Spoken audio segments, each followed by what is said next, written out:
బాగా చదువుతున్నానని ఆగస్టు 15కి సబ్బు పెట్టి కూడా గిఫ్ట్ ఇచ్చారు తెలుసా? ఈ మహాలక్ష్మికి ఈ ల్యాప్టాప్లు ఇవన్నీ వేన్నతో పెట్టిన విద్య. ఇటీ నేను చూసుకుంటాను. ల్యాప్టాప్ ఇటీ, ల్యాప్టాప్ ఇటీ. నీకు అర్థం కాదే, ఇటీ ఇటీవని చెప్తున్నా. ఇటీ ఎందుకు బావ అలా లాగేసుకుంటున్నావు? సెన్స్ ఉందా నీకు అసలు? ఎవరమ్మన్నారు ఇక్కడికి? పని చేస్తున్నాను కదా. ఏమైందో ఇప్పుడు చూడు, ప్రాజెక్ట్ మళ్ళీ ఫస్ట్ నుంచి చేయాలి నేను. ఎందుకు బావా అంత కోపం? ఆ డబ్బా పని చేయకపోతే నాకు ఇవ్వు, సబ్బు పెట్టి శుభ్రంగా తోమేస్తాను. చదువుకుంటే వస్తువుల వాల్యూ తెలుస్తుంది. చదువులేని పల్లెటూరు ముద్దు. అయినా నిన్ననే లావాలే, నిన్ను చెంటగట్టారుగా మా అమ్మ బాబులు అనాలి.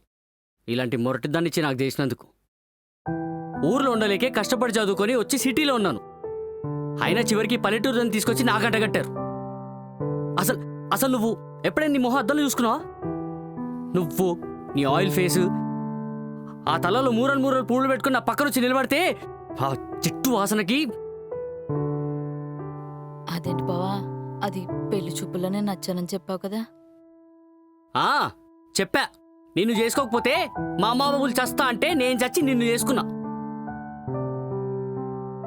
అయినా నేనేంటి, నా జాబ్ ఏంటి, నా క్వాలిఫికేషన్ ఏంటి, నాలో ఉన్న ఒక్క క్వాలిటీ అయినా నీలో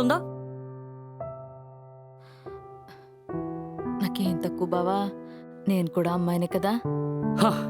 అమ్మాయి బయట అసలు అమ్మాయిలు ఎలా ఉన్నారో తెలుసా?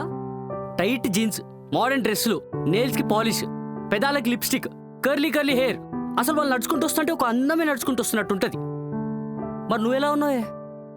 మా అమ్మమ్మ మూడేసినట్టు ఆ జుట్టు, ఆ బొట్టు, నువ్వు నీ పాలకం, ఆ పాత చీరలు ఏదో ఊర్లో అమ్మోరిని తయారు చేసినట్టు చేసి నాకిచ్చి బలి చేశారు.